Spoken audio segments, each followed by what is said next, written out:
Graças a Deus. Saúde a igreja com a paz do Senhor Jesus.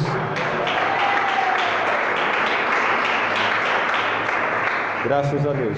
Meus irmãos, nós estamos reunidos nesta noite de terça-feira, culto de doutrina, de ensinamento.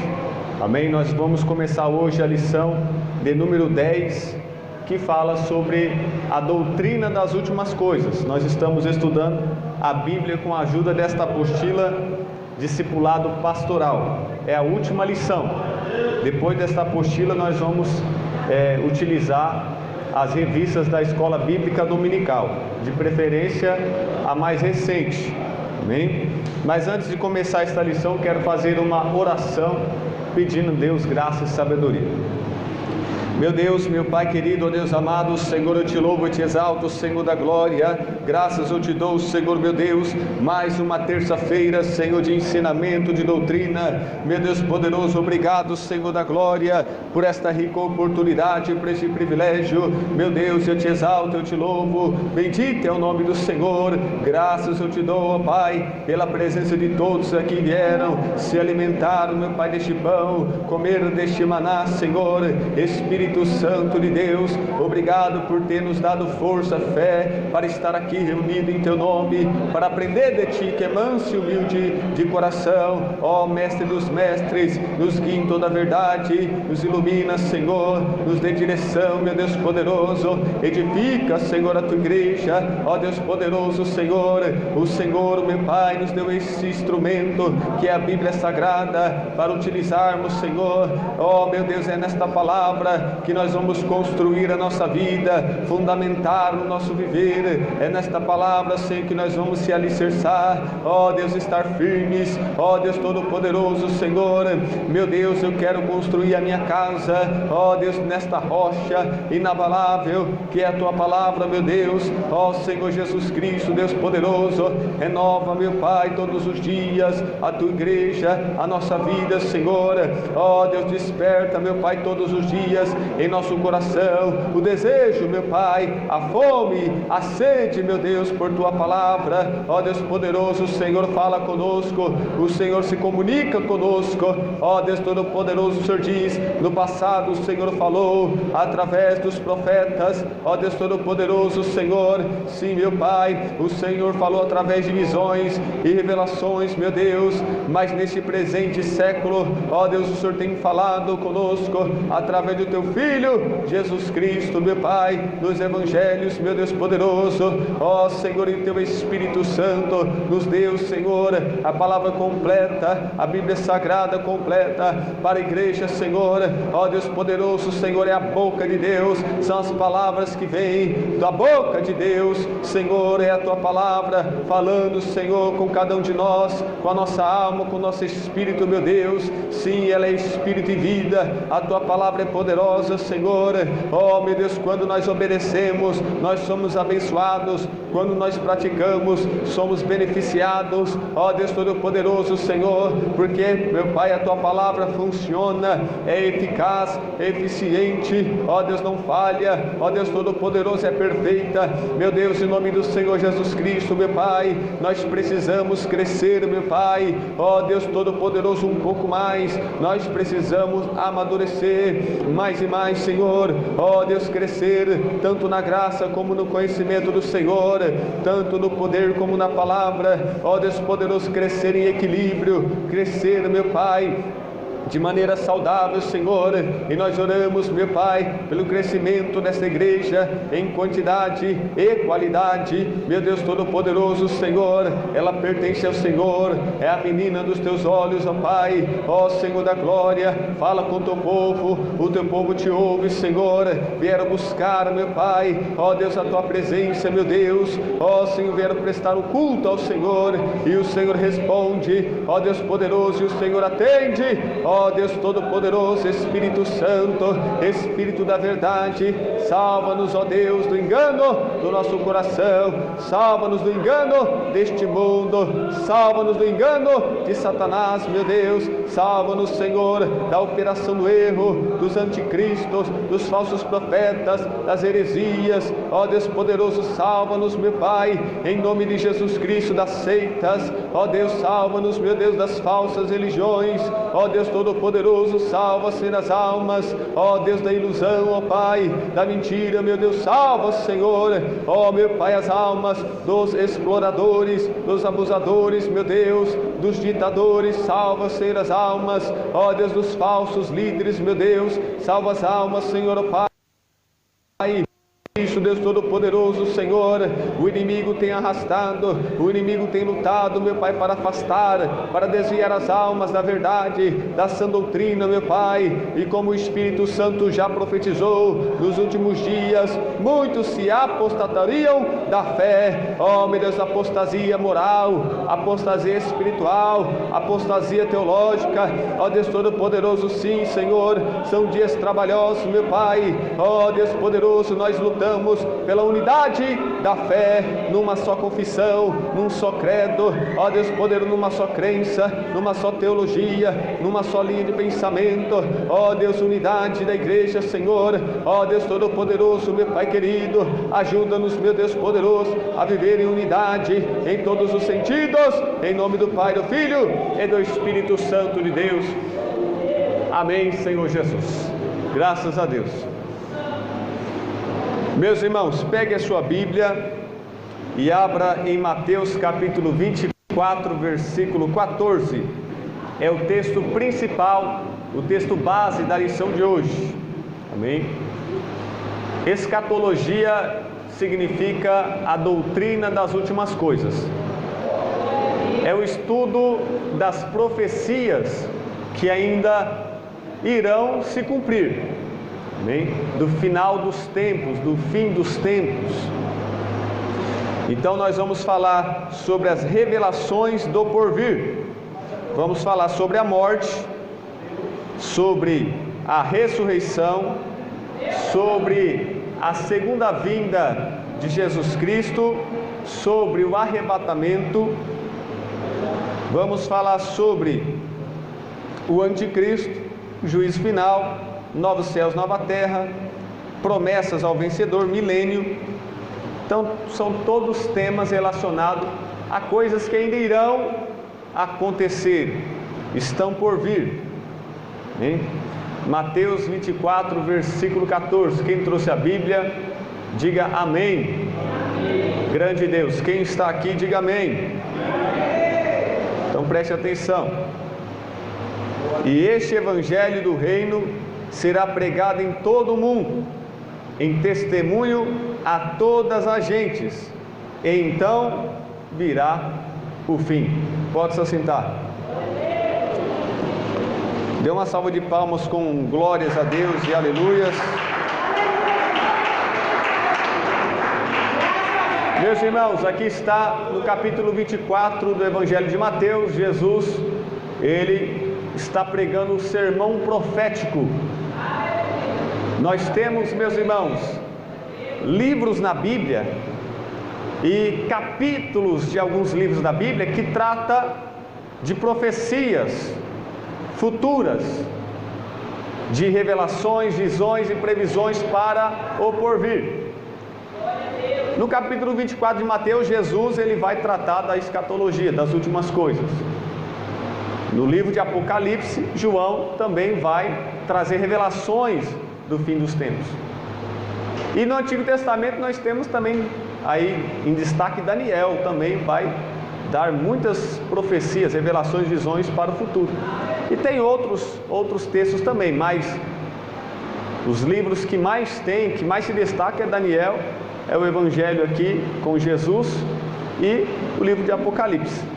É os que mais se destacam, mas tem outros. Amém? E Jesus está dizendo, olha, este Evangelho será pregado no mundo inteiro, testemunha a todas as pessoas, então virá o fim. Ou seja, Jesus está dizendo que há um fim para todas as coisas. Há um fim para este mundo, para esta terra, para esta criação, para esta vida. Há um fim, há um final. Amém? Então, existe tantos filmes foram feitos sobre o fim do mundo, tantas religiões também falam sobre o fim do mundo. Outros dizem que não, o mundo não vai acabar. é as pessoas que vão morrer. Então eu já ouvi este argumento, mas não é bíblico. Pelo contrário, as pessoas vão morrer e o mundo também vai acabar. É o fim do mundo, é o fim dos tempos. E Jesus disse: mas antes do final de tudo, do fim dos tempos, o Evangelho, é necessário que o Evangelho seja pregado. É necessário que todas as pessoas recebam uma nova chance, uma nova oportunidade, porque se o fim chegar, no juízo final eles não terão desculpa para dar, porque o Evangelho foi pregado a todas as pessoas, todas as gentes, todos os povos, nações, tribos, línguas, etnias. Todos eles receberam uma nova chance, uma nova oportunidade de se salvarem, né? Alguns foram salvos, outros não quiseram. No juízo final, ninguém vai ter argumento, ninguém vai ter apelação. Mas é preciso, é necessário que o Evangelho seja pregado. Então, Deus, Ele na sua soberania, conta com a cooperação da igreja. A igreja então pode acelerar a vinda de Jesus, o fim dos tempos, se ela evangelizar mais, pregar mais. Amém? Revelações do porvir. Escatologia em grego, escatos, último, e logos, assunto. Ou seja, o assunto, doutrina das últimas coisas. No livro de Gênesis, lemos acerca da origem de todas as coisas do universo, da vida, da sociedade humana, do pecado e da morte. Nas escrituras proféticas, muito especialmente no livro do Apocalipse, revela-se como essas coisas alcançarão o seu alvo máximo e a consumação. Então Gênesis fala da criação, do começo, do início, e Apocalipse do final, do fim de tudo, né? Muitos, como Daniel, perguntam: Senhor meu, qual será o fim dessas coisas? Daniel capítulo 12, versículo 8. Abra aí a sua Bíblia. Daniel, livro do profeta Daniel.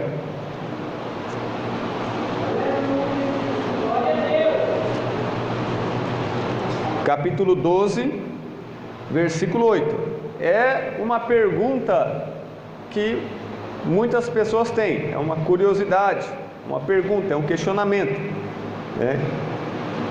Daniel capítulo 12, versículo 8.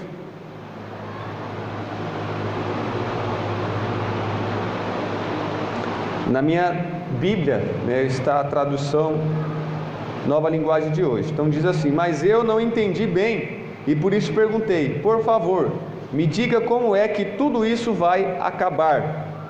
Então as pessoas perguntam: mas como é o fim do mundo? Como vai ser o fim de todas as coisas? É um questionamento da maioria das pessoas, né?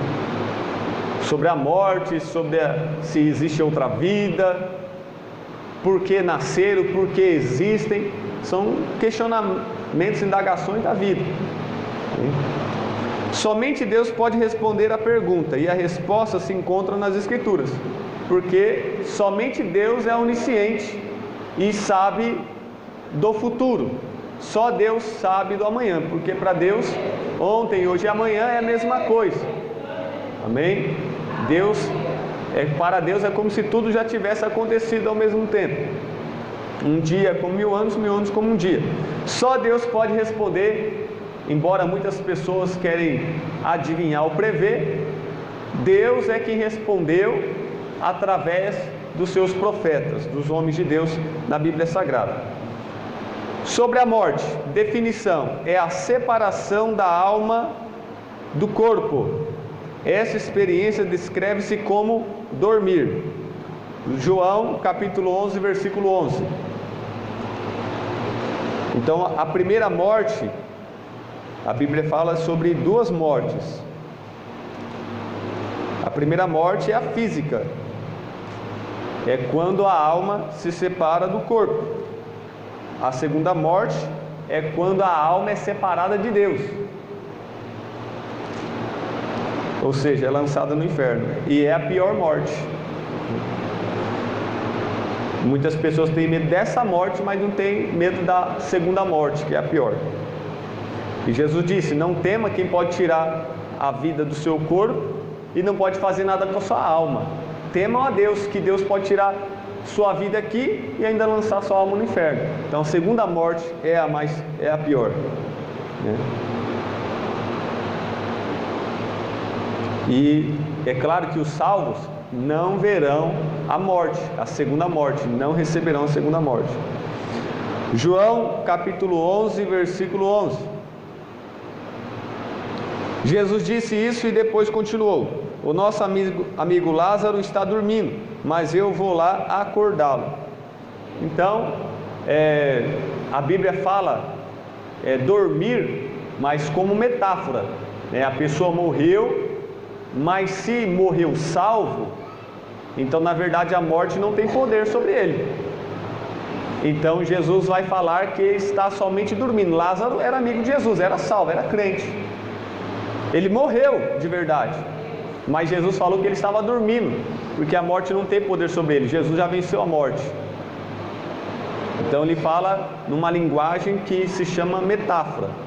Ele fala dormindo, mas ele estava morto e Jesus iria ressuscitá-lo. A morte física é o primeiro efeito externo ou manifestação visível do pecado. Romanos capítulo 5, versículo 12. Bem, a morte, ela é consequência do pecado. Ela é um castigo, uma punição pelo pecado. Romanos capítulo 5, versículo 12. A maior prova que o homem é um pecador é que ele morre, é que ele fica doente, é que ele sofre. Isso aí é prova de que o homem é pecador. Pelo que, como por um homem entrou o pecado no mundo, e pelo pecado a morte, assim também a morte passou a todos os homens, por isso que todos pecaram. Então, morte é a colheita da semente do pecado. Será o último efeito do pecado, do qual seremos salvos. Então, existe muitas consequências que advêm do pecado. O pecado causou muitos efeitos: enfermidades, doenças, sofrimentos sentimentais, psicológicos, na família, na vida conjugal, todas as áreas da vida. Mas o último efeito a ser aniquilado, né, é a morte. É a morte. Amém? Nós estamos livres já do domínio, do poder da escravidão do pecado, porque Jesus já nos salvou, libertou. Mas nós vamos morrer um dia, se Ele não voltar. Mas porque a morte vai ser a última consequência, o último efeito a ser aniquilado de uma vez por todas, no tempo de Deus, no tempo certo, que Ele já determinou. Todo ser humano está sujeito à morte, tanto crente como incrédulo. A morte é universal. Eclesiastes 8, versículo 8.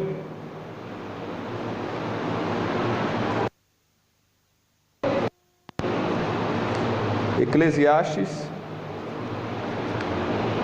capítulo 8, versículo 8.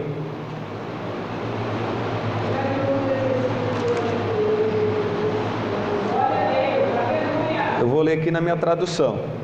Ninguém pode dominar o vento, nem segurá-lo. Assim também ninguém pode evitar a morte, nem deixá-la para outro dia. Nós temos de enfrentar esta batalha e não há jeito de escapar. É como se a morte estivesse atrás de nós, nos perseguindo. Mas nós não temos medo da morte, porque Jesus já tragou a morte, já matou a morte.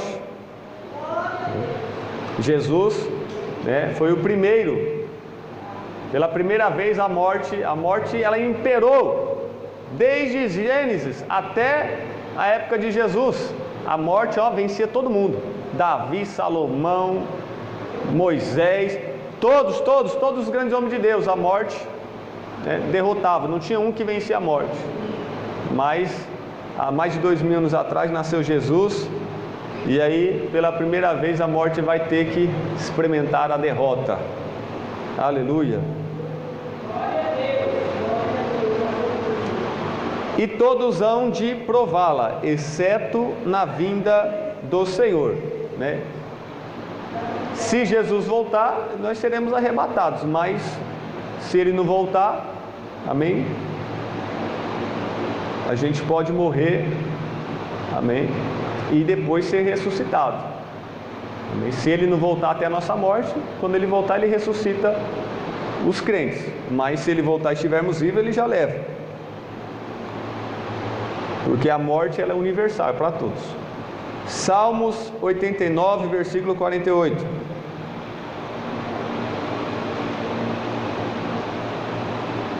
Salmos capítulo 89, versículo 48.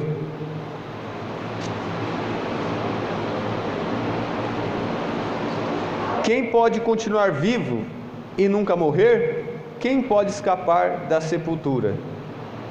Amém? Ninguém, a não ser os crentes que foram salvos por Jesus. 1 Coríntios capítulo 15.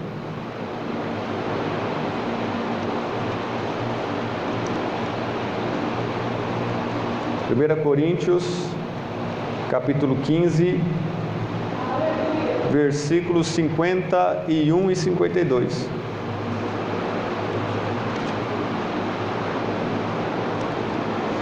Escutem bem este segredo: nem todos vamos morrer, mas todos nós vamos ser transformados num instante, no abrir e fechar de olhos, quando tocar a última trombeta. Ela tocará, os mortos serão ressuscitados como seres imortais, e todos nós seremos transformados. Amém? Quando Jesus voltar, os que estiverem vivos vão ser transformados, arrebatados. Os crentes que estiverem mortos vão ser ressuscitados, o seu corpo. E aí quando ressuscitar o corpo deles, vai ser também num instante glorificado. Aí todos nós se juntamos lá no céu. 1 Tessalonicenses capítulo 4.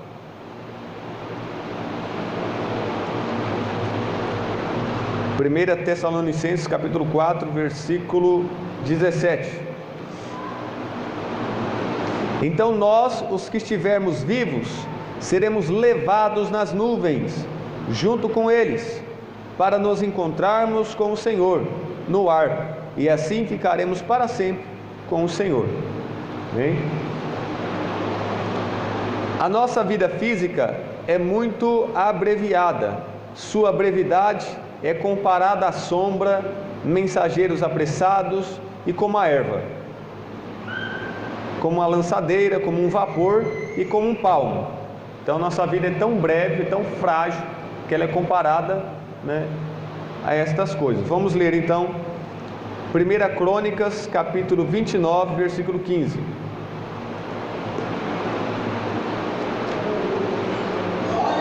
1 Crônicas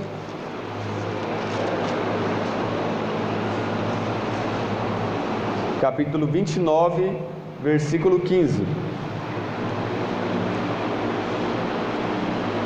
Tu sabes, ó Senhor, que tanto os nossos antepassados como nós passamos pela vida como estrangeiros, como pessoas que estão de passagem. Os nossos dias são como uma sombra que passa e não podemos escapar da morte. Então, a vida é tão breve, tão uma vaidade, comparado com uma sombra que logo passa. Também é comparado com uma lançadeira. Jó capítulo 7, versículo 6.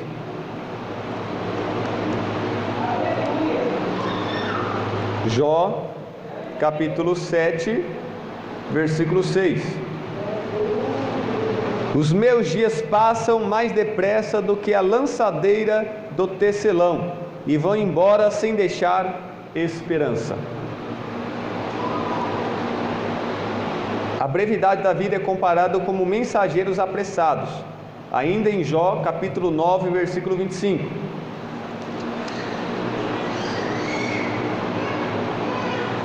Os meus dias correm mais depressa do que um atleta, eles fogem sem ter visto a felicidade. A brevidade da vida é comparada também como um vapor. Tiago capítulo 4, versículo 14. Tiago capítulo 4,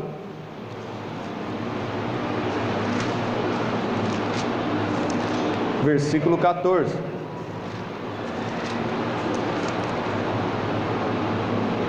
Diz assim: vocês não sabem como será a sua vida amanhã. pois vocês são como uma neblina, aparece por algum tempo e logo depois desaparece. Amém? A brevidade da vida é comparada como a erva. 1 Pedro capítulo 1, versículo 24.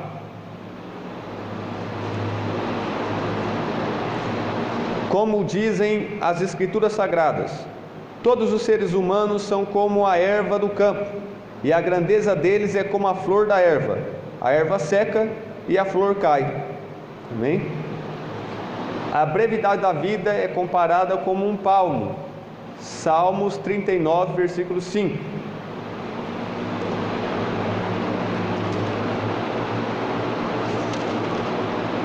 Salmos, capítulo 39, versículo 5.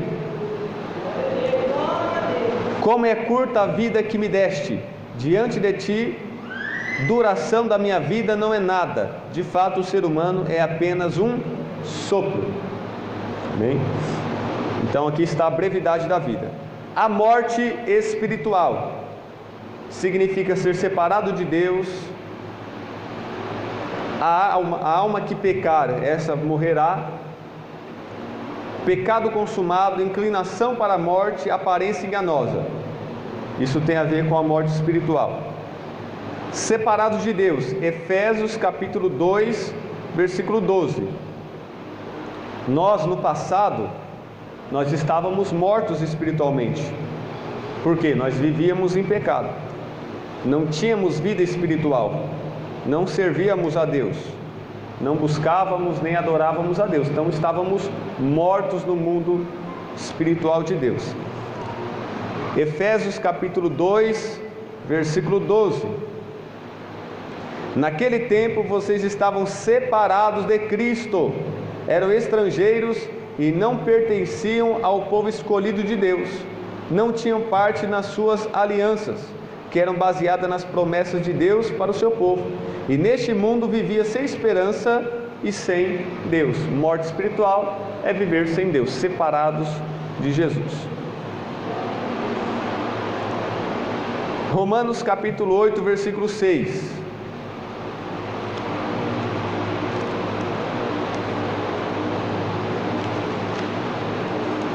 Romanos capítulo 8, versículo 6. As pessoas que têm a mente controlada pela natureza humana acabarão morrendo espiritualmente, mas as que têm a mente controlada pelo Espírito de Deus terão a vida eterna e a paz. Então, morte espiritual é quando a pessoa é inclinada ao pecado, ela ainda está no velho homem, no velho eu, na carne, um homem natural, né, que não nasceu de novo, ele está morto espiritualmente. Tiago capítulo 1, versículo 15.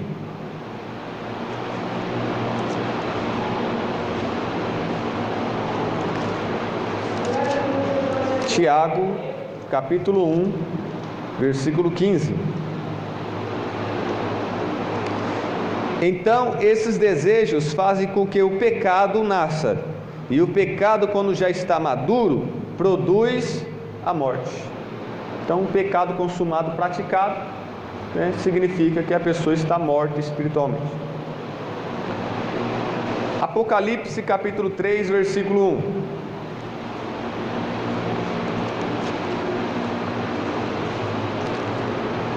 Apocalipse capítulo 3, versículo 1.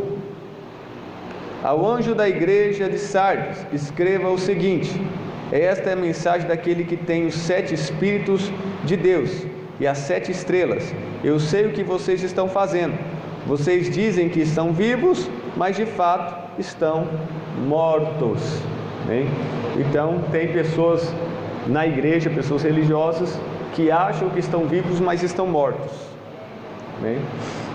E Ezequiel capítulo 18, versículo 20.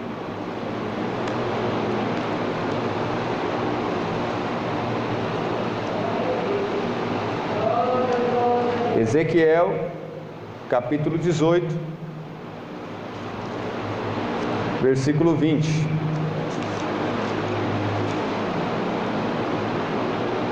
Aquele que peca é que morre. O filho não sofrerá por causa dos pecados do pai, nem o pai por causa dos pecados do filho. A pessoa boa será recompensada por fazer o bem, e a pessoa má sofrerá pelo mal que praticar. Então a alma que pecar, esta morrerá. Morte espiritual. Morte eterna. Pranto e ranger de dentes, tormento eterno, segunda morte, cadeias e escuridão, fogo que nunca se apaga. Tudo isso são palavras que ilustram a morte eterna. Pranto e ranger de dentes, Mateus 22, versículo 13.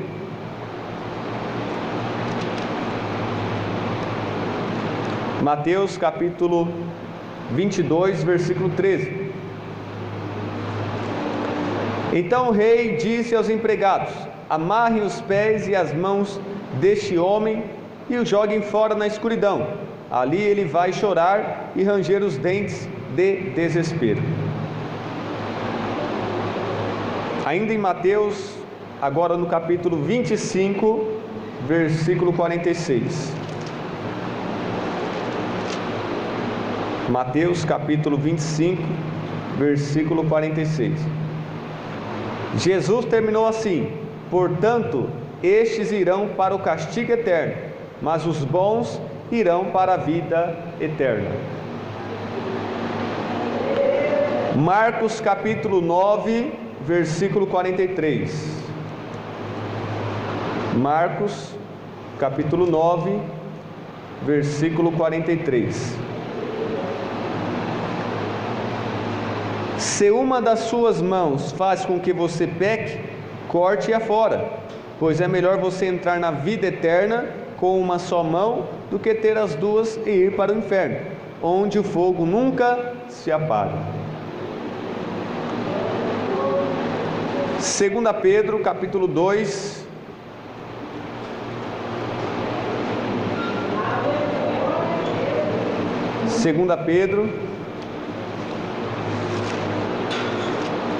capítulo 2, versículo 4.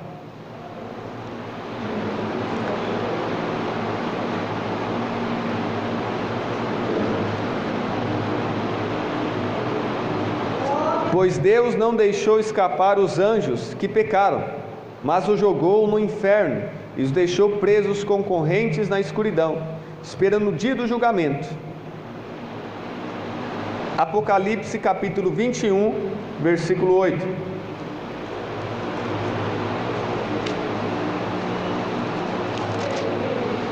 Apocalipse capítulo 21, versículo 8. Mas os covardes, os traidores, os que cometem pecados nojentos, os assassinos, os imorais, os que praticam a feitiçaria, os que adoram ídolos e todos os mentirosos, o lugar dessas pessoas é o lago onde queima o fogo e o enxofre, que é a segunda morte. Amém?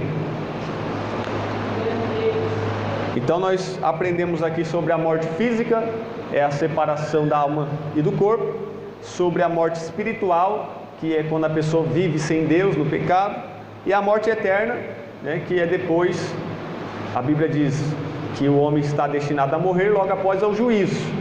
Amém? Um dia haverá o juízo final e a pessoa será, né, se não foi salva, será jogada no inferno eternamente. Destinos diferentes após a morte, né? O que vem depois da morte é outra pergunta que as pessoas têm. Depois que eu morrer, o que vai acontecer? A parábola do rico e Lázaro, em Lucas capítulo 16, versículo 19. O rico levou uma vida egocêntrica, escolheu o mal e sofreu eternamente. Está no versículo 23. Morreu e foi levado para o Hades. Lázaro era pobre, porém reto, não negou sua fé em Deus, morreu e foi levado ao paraíso. Amém? Versículo 24 a 26. Então vamos abrir a nossa Bíblia, Lucas capítulo 16. E o Hades é aonde? O Hades é o mundo dos mortos. Mas fica Bom, aí a Bíblia não fala na dimensão em que região que fica, né? Ela descreve que a ciência fala sobre isso, diz que ele fica no centro da terra, onde jorra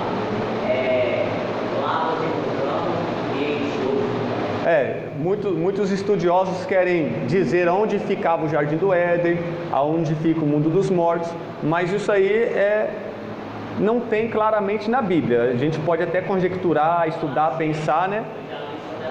Mas a Bíblia ela fala de maneira figurada. O céu está em cima e o inferno está embaixo. Porque Deus não é o Altíssimo, o céu não está lá em cima. Então tudo que é lá no céu, lá no alto, sempre vai se referir a coisas boas de Deus.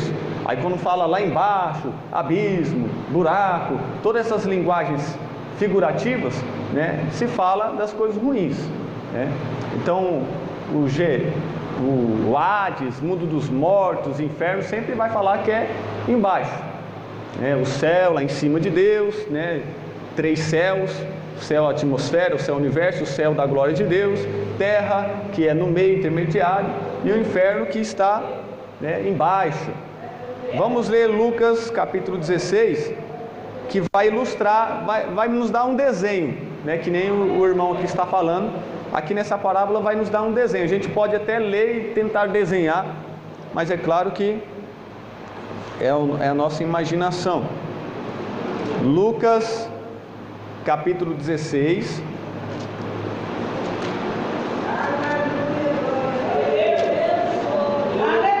e versículo 19. Jesus continuou: havia um homem rico que vestia roupas muito caras e todos os dias dava uma grande festa. Havia também um homem pobre chamado Lázaro, que tinha o corpo coberto de feridas e que costumavam largar perto da casa do rico.